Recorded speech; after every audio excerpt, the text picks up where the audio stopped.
Ya, tsy mitsasatsika mandeha fadera sy voninahitra ho an'ny tompo ilay nahary tokana ary makasitraka sy midera azy tsika satria mbola omainy zao tompony androandroany zao ary ankinitsika amin'ny mandrakariva ny fiainantsika ray manontolo satria izy tompo ilay nahary tokana no manome hery sy tandraka ary mampijoro antsika mampitsanga antsika ary mbola manosika antsika tsy mamela antsika amizao tolona zay ataotsika vahoaka malagasy rehetra tsy vaky volo izao. Manesitra fiarabana ho an'ny vahoaka malagasy rehetra ambany lanitra na any an-tanindrazana zay izay mitolona ho an'ny tanindrazana na aty Andilambato zay na ny mitolona na tsy mitolona aty Andilambato. Ninakinaky ny tompo-zanaharany ny hatsarana feno fandriam-pahalemana feno fitiavana ho amitsika isam-batan'olo. Assalamu alaikum rahmatullah wa barakatuh jamia. Teny kely fotsiny alohany amohatsika n'izao maraina 8 aogositra zao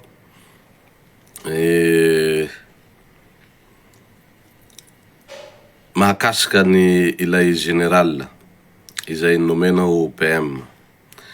Atako angamba fa tsika iaby samy nahita an'ireny oronan-tsary izay mivezivezy miparitaka maneran'ny réseaux sociaux reny fa io général Ruffin izay nomeny Anzy Rajoelina ho premier ministre amy andro androany tiky dia zanaky ny Ruffin Georges izay lohany nanao aniny coup d'état tamy 2009 iny ary namolavola ny zavatra rehetra hanendrehana ny Marc Ravalomanana président république tamin'ny fotoan'androny.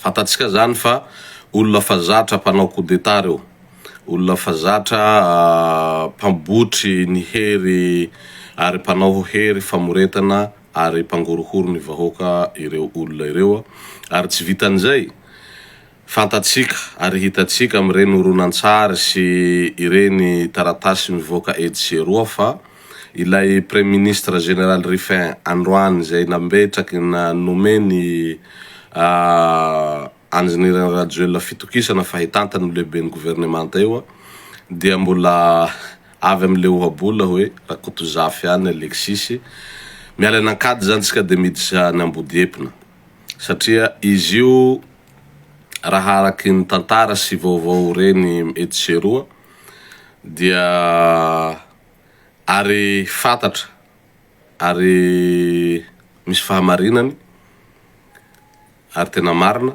fa izy io dia pray miasa amin'ny pray petsapetsa amin'ny ex premier ministre Tsay Christian, directeur de cabinet izy io secrétaire général ny primature dikan'izany mbola olombelony zareo ihany nomeva teo fa atao saritsariny fotsiny mitovy amin'ny hoe iha nividy baskety kiraro nanaovanao fa misy 7 tao de robaky de ino raha ataonao kosehinao sirazy na asianao pentira na oentinao amy coordonnées de mivoaka vaovao ndray fa tsisy vaovao io fa Rakotozafy ihany aho na Alexis. Dikan'izay samy mailotsika samy mitandrina tsika ary mametraha fanontaniana tsika hoe tena hiova tokoa ve ny firenentsika amy andro androany tiky. Idirako faharoan'izay mahakasika iny lahateny sy zavatra rehetra noresahiny PDG Maminena Ravatomanga iny na Mamy Ravatomanga zay fahafantarany be sy ny maro azy, président fondateur ny Sodiaty, izy manko ny PDG ny Sodiaty io président général izy iny izay antsasa manila ny Madagasikara ao angamba fa efa nazy fa raha reny lahateny sy famalinany reny mpanao gazety reny de za fa hita hoe saritsariny reny cinéma reny nataon'ny mpanao gazety reny ary mpanao gazety tsy neutre reny fa mpanao gazety voavidim-bola. Hitatsika reny départ sy ny nany afaranany reny fanontaniana rehetra atako angamba tsy nihoatra ny 40 ny fanontaniana nipetraka eo nefa nidadasika nandritra ny ray presque fao 2 heures de temps iny interview iny ka ny fanontaniako arapetrako amin'ny vahoaka malagasy indrindrindra fa petrako aminao PDG Mamy Ravatomanga koa olo marina tokoa anao fa mpandraharaha ary madio ary avy amin'ny tompo-janahary io fanananao io, ary fiarovany tompo-janahary mahatonga ny fanananao tsy robaky. Ilay fanontania zay nanilikilika ny rehetra ary fanontaniana zay tokony napetraky indreo mpanao gazety reo, raha mpanao gazety neutre reo fa tsy mitanila ary tsy voavidim-bola. Ny fanontanianay aloha androany, fanontaniako androany zaho PDG Andry Bihary de hoe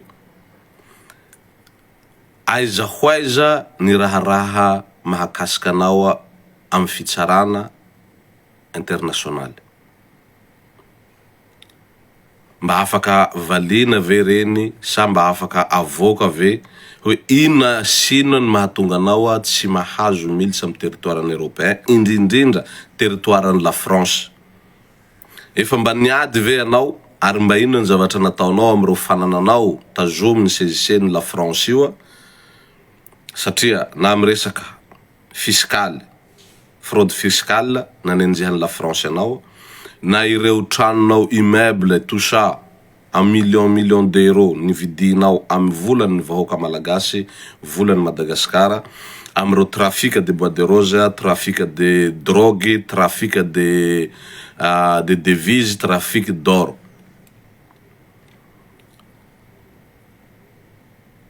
Raha olona marina tokoa anao, inona mahatonga anao tsy sahy miditra amin'ny territoiran'ny Frantsay? De inona ny mahatonga ny la France androany tiky mandraka izay ka mandraka androany tiky mitsakaraka anao ary mbola manao fanadihadihana mahakasika anao? Raha olona marina tokoa anao. Fa Madagasikara izay voavidy volanao ny fitsarana, izay ankasitrahana an'ireo syndicat CMMM izay efa mitokona, fa mba androany reo mahatsapa sy mahatsiaro hoe mila mahaleo tena ny fitsarana fa tsy hankindoha amin'ny politika ary tsy ho baikoa ny mpanao politika. Za fa zavatra tsara zany. Mahakasika ny raha rehetra reny sezise ny seziranao ny fananany mbola rajona, ny fampigadranao ny mbola rajona fa ianao mpitsara, ianao ny ministère ny fitsarana, ianao ny tompon'ny Madagasikara, de nampigajany mbola rajona. Tsy nisy fitsarana mahakasika anao, tsy nisy fiantsonan'ny paky nataonao. Misy fananany madamo tsy dadidiko moa anarany le madamo Bakambositra, izay nogadranareo tena Antanimora nandritra ny maromaro taona izy iny, ary intimidation namoahanareo anazy hoe raha tsy manohana anay anao, madame Claudine plutôt. Raha olo marina anao, aiza daholo reo fananany madame Claudine, fananany mbola rajona izay nisezisenao, ianao naniraka ny fitsarana, naniraka an'ireo huissier reo. De raha olo marina anao, ahoana sy ahoana ny fandehan'ireo. Raha olo marina tokoa anao, mba afaka nihazavanao, maninona tsy nihazavanao hoe manao akory fanondranan'io letisia, iza ny mahazo mamoaka letisia ny Madagasikara, iza ny mahazo mamoaka ny girofle sy cacao sy ny vanille ny Madagasikara amin'ny androandroany tiky. Fa hoe olo marina anao, tsy isy kolokolo ny zavatra ataonao, avy amin'ny tompo-janahary sy ny herim-po sy ny asa zay nataonao sy ny ekipanao.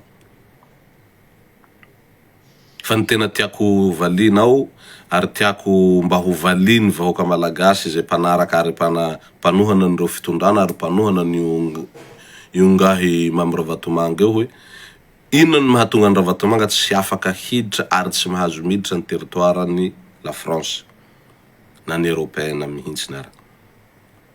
Manino izy misangodingodina ao an'Afrika, an'Azia, ao Madagasikara ihany tsy miditra ny territoirany européenne, tsy miditra ny territoirany frantsay.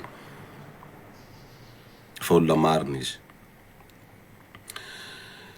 Tsy de valampatra amizay aho fa teny kely apetrako iny ho an'izy roa amin'ny rahalahy, satria io premier ministre ao de Bobby keliny zareo io. Io ny arimiran'ireo farany. Fa rahatsika mahalala, rahatsika mahita reo vahoaka malagasy fa ny herin'ny Rajoelina farany zao de fizarana vola. Vola zao ny sisa mitazona ny pouvoirany.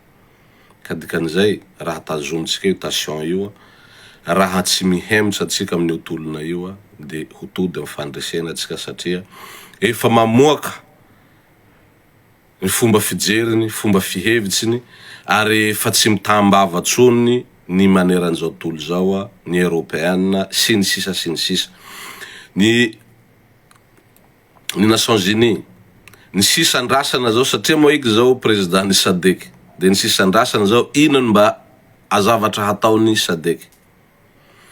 Satria efa evoka koa zao ny déclaration avy any Genève, ireo convention de Genève sy ny namany mahakasika an'ireo dokotera zay maratra, hôpital tafihana, mahakasika ny zon'olombelona indrindrindrindra, les droits de l'homme. De ho anareo mbola tsy tonga saina sy mbola fanatisme any Rajoely, de tena hiara iaina amin'ny fiarahamonina ve nareo rehefa avy eo? Ahoana ny fomba fijerinareo reo taranakareo? Ahoana fomba fijerinareo reo hoaviny fianakaviana sy ny mpiray-monina mpiray-tanindrazana aminareo? Fa fanatisme nareo, vao vidim-bola nareo. Zao vao maraina zao ndray tany Diego efa nampiseho ny herisetra ndray ny hery famoretana ireo mpitandro filaminana, ny renforcena satria fa PM ny miaramila de renforcer ny miaramila zay tsy nanao ninona tahatry zay, androany izy ireo de mitsanga. Zay le niteneniko omaly hoe mitandrematsika vahoaka satria ny vidinam-bogadiny zao ny tafika malagasy. Ka tsy tokony hanana fitokisana tsontsika amireo tafika malagasy, tsy tokony hanana fitokisana tsontsika amireo mpitandro filaminana, ny polisy, gendarme sy ny sisa sy ny sisa, satria efa namaritra ny voninahin'izy ireo amy alalan'ny vola farany ambany de ambany. Ka ho antsika hery velona rehetra, ho antsika syndicat rehetra, ho antsika association, ho antsika ZNZ, ZNY, zany tout ce qui mahatsapa fa malagasy anao ary tratsiny zany tsy refesy mandidy, tratsiny zany dictature, tratsiny zany hery famoretana, ary tratsiny zany lainga mifafy tsy misy mijanona zany, ary tratrany zany tsisy zo maha olombelona maha olom-pirenenanao zany, mitsangana atsika tohizo ny tolona. Fa tsy hitrahatra koa zahay atia, hanao zay azonay atao, hanao zay azonay refesina, hanao zay azonay ho vita manoloana amin'ny firaisambe iraisam-pirenena, ary ny amin'ny hamoahana engakengana ireo lalàna mamehy ny zon'olombelona, lalàna mahakasika an'io droit d'expression io, lalàna mahakasika an'io demokrasia io, hiezaky izahay fanometana zahay aty ivelany mba ho solony ny vatanay, ny solony sandrinay izay tsy miatsika an'io crimogène sy balle réelle io. Aza mihemtra atsika, atavo mihotrahotra ny tension, fa aza mandroba fananan'olona fotsiny, aza mandrava ny malagasy tahaka anao, aza mamono ny malagasy tahaka anao, fa ny hetsika ampilaminana, hetsika feno fahendrena, ary tolona tsy maintsy mandresy no tandrona. Makasitraka atsika, makatelina atsika ny heno hatramin'ny farany. Hoela velona ny tolona ny malagasy tsy vaky volo, hoela velona ny Madagasikara, masina ny tanindrazana. Manao velomantsika kelikely. Assalamu alaikum warahmatullahi wabarakatuh.